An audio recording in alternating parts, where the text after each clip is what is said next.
You received a call from an inmate at the Department of Corrections.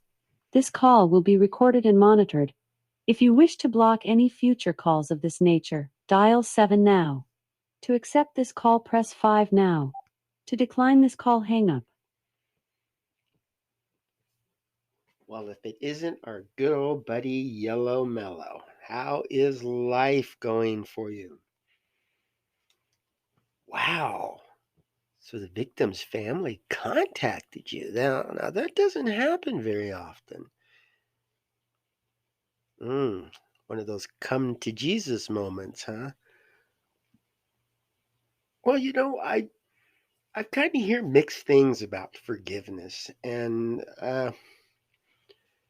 usually forgiveness works for the person who was victimized, and it doesn't really help the person who caused the issue in the first place. But there are times that a lot of folks in prison, they feel comfortable when victims forgive them. Is that your case? Okay. Well, well, good.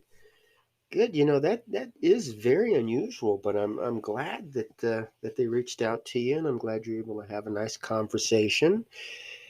And I'm really happy that they were able to forgive you for such a terrible tragedy in both of your lives. Right? Yeah. I it it does happen. There are times that people are the victims of a violent crime, especially family members. If somebody that they love and hang out with and enjoy the company and their presence in their life, and then it's suddenly taken away by murder. It's very hard to get back to normal. And matter of fact, I don't even think it's possible. I think they can just cope with it in the best possible manner. And reaching out to you, that's a step in the healing process.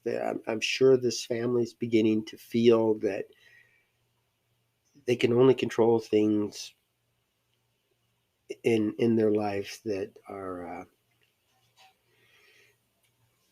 they're acceptable and that they have domain over, and other things you just can't control and you need to accept it. And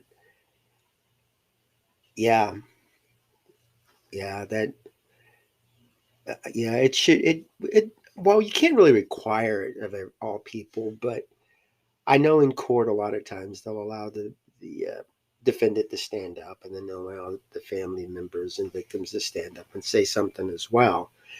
And in some countries, asking for forgiveness, receiving forgiveness is a big part of their culture. Okay, and so they were asking for your forgiveness too, huh? Oh yeah, the trial. Yeah, they were really harsh on you. Wow, that is fantastic. That is really good news, and I'm happy that they reached out to you and that you're able to have that conversation. So, is it something that's going to happen regularly, or are you going to? Mm, okay. Well, we never know what's going to happen in the future, so you just have to keep that door open. You have 60 seconds remaining. Well, I am glad you called, and I am glad that this is working out for you, and that you have a new chapter in your life, something else to explore. Okay, yeah. Well, thank you so much for the call, and congratulations on the connection. This is a new thing for us all. So You have 30 seconds remaining. can't really find anything bad about it, at least not right now. Okay.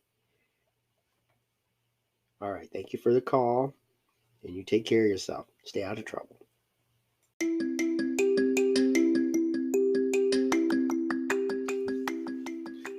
Welcome to AQS Inmate Call.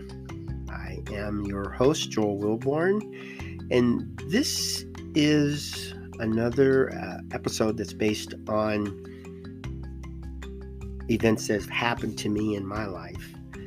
And one thing that is very dear to me is the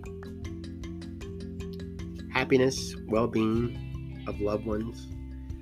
You know, I've been a victim of crime. I haven't experienced violent crimes, so my degree of trauma is not as great as the people who've had a loved one that was just brutally murdered or murdered in any other way.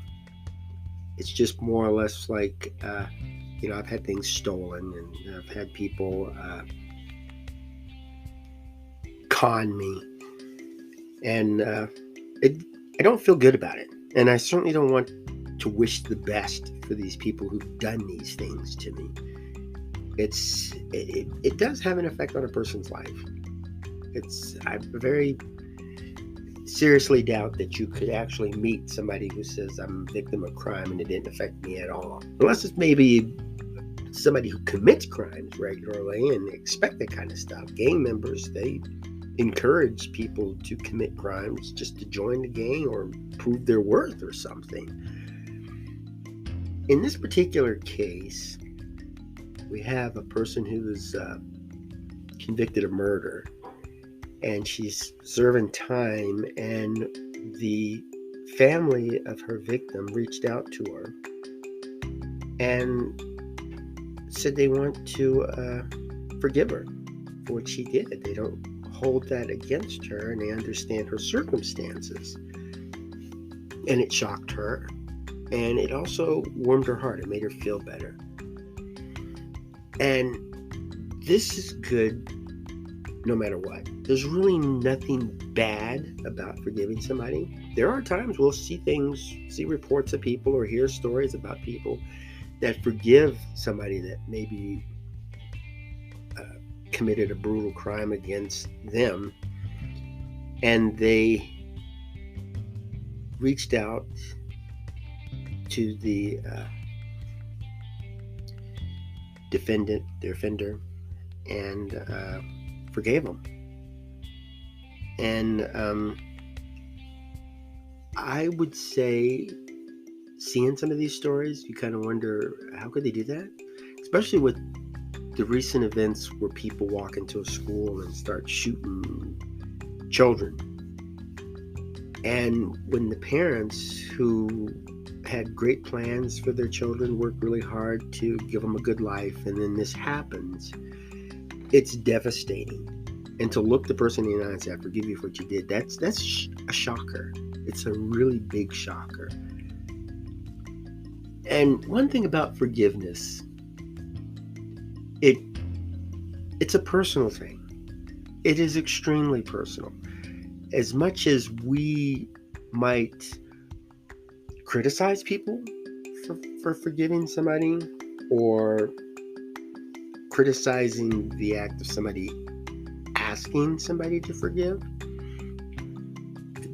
we can't really understand what's going on. It changes from person to person. I know I was online one time having a debate about forgiveness with somebody, and the person says, well, you Christians, you just think that forgiving people is the right thing to do, but there's people out there that should never be forgiven, and you're just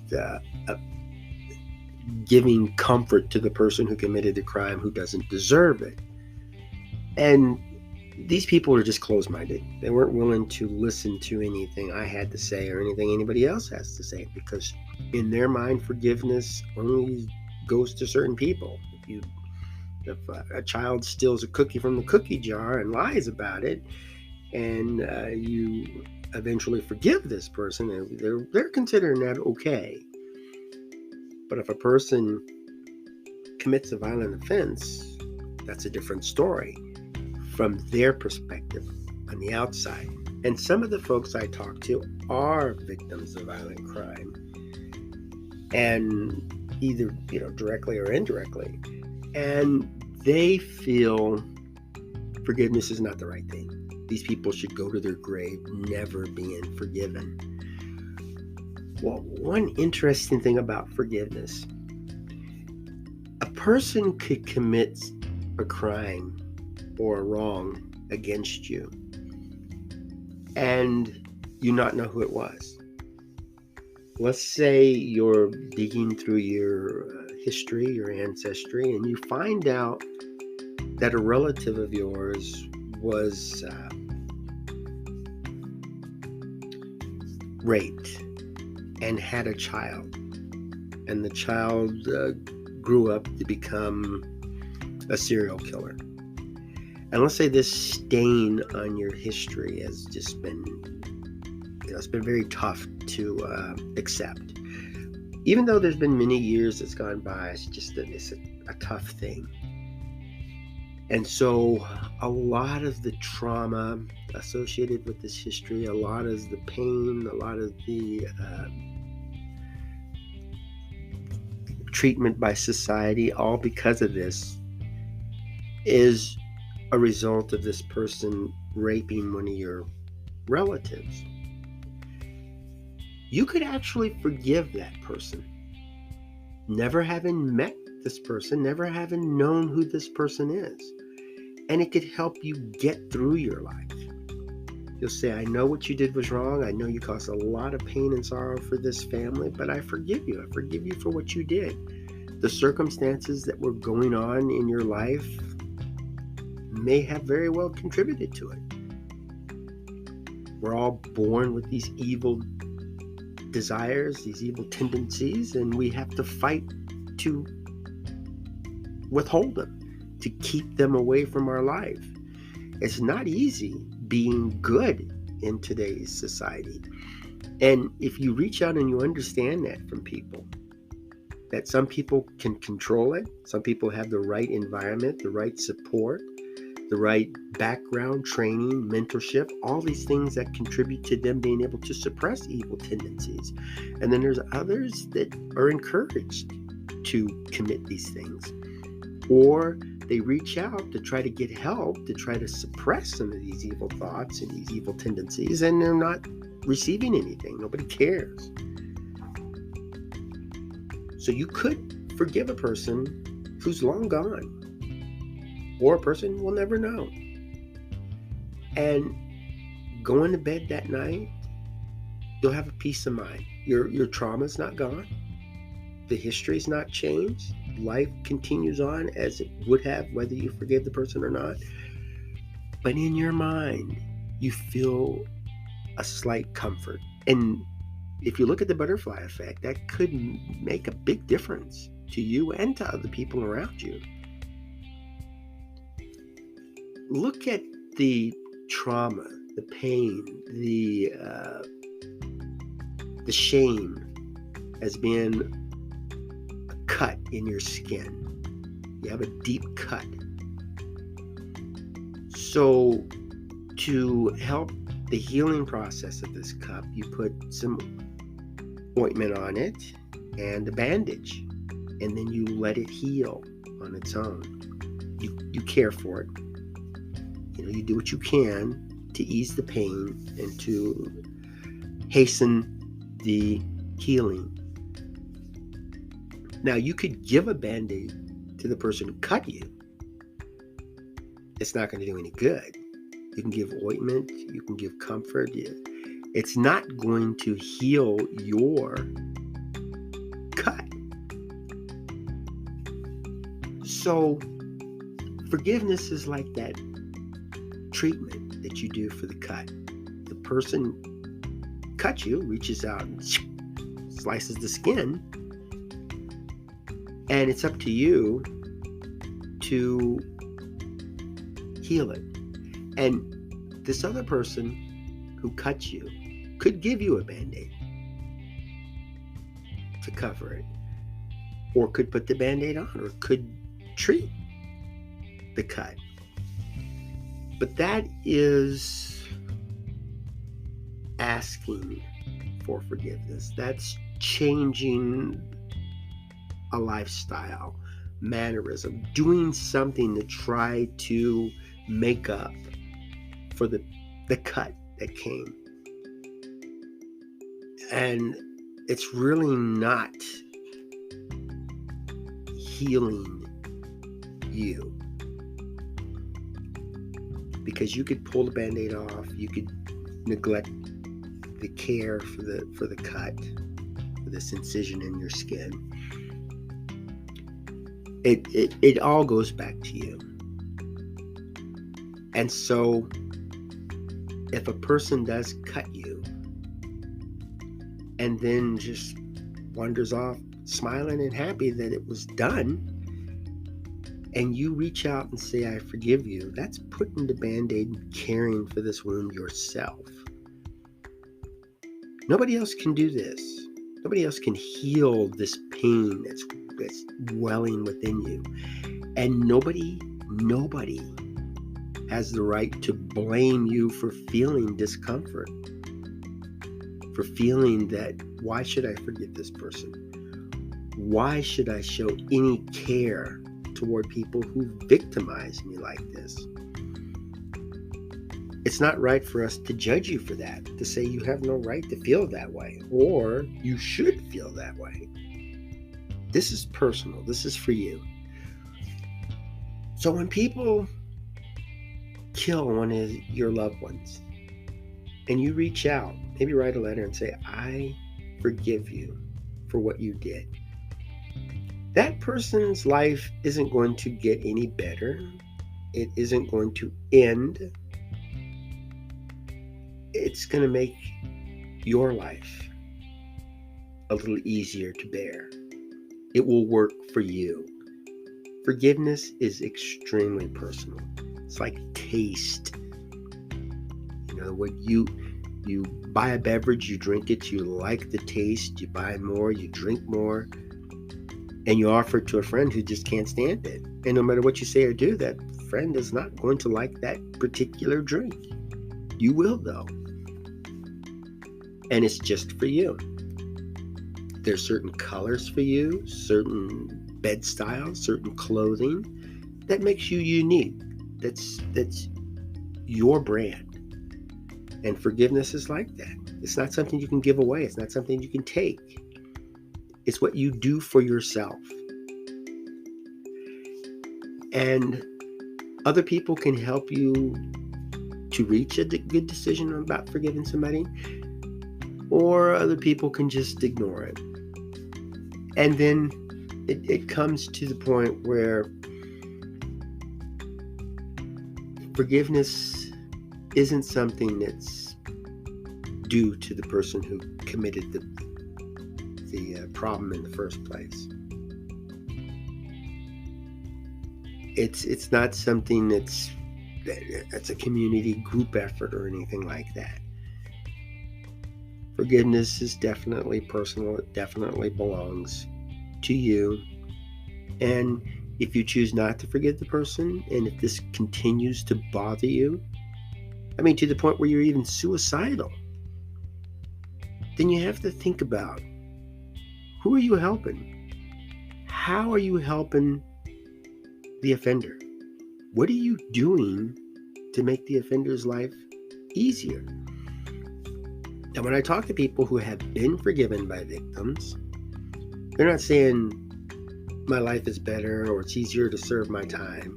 It's more or less like, wow, I learned something. This person reached out to me after all I did. And I feel that there's hope for me, that doing this kind of stuff, it doesn't just affect me. It isn't victimless. It affects a lot of people, and it impacts a lot of lives. And you know, it's something for these people to think about. And the thought process is a great way to start for change, for improvement. And I would encourage people to forgive. It really does help you. And why not? Why not improve your life and make things easier for you to travel the world with very little baggage. Let's put it that way. Well, thanks for tuning in, and I encourage you to listen to the Joel Wilborn YouTube channel. Check out some of the Oxyword interviews. Hopefully, one of them will encourage you to reach out to the person, or maybe see the offenders in a different light.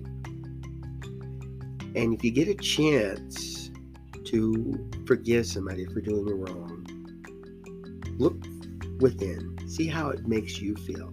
This is not about the person who did the wrong. This is about you. And you are important. You matter. And your happiness is prime. It's a very high priority. And why not try everything you can to reach that happiness? It's worth it. And you're worth it. So go out and have yourself a wonderful day and make beautiful memories for tomorrow.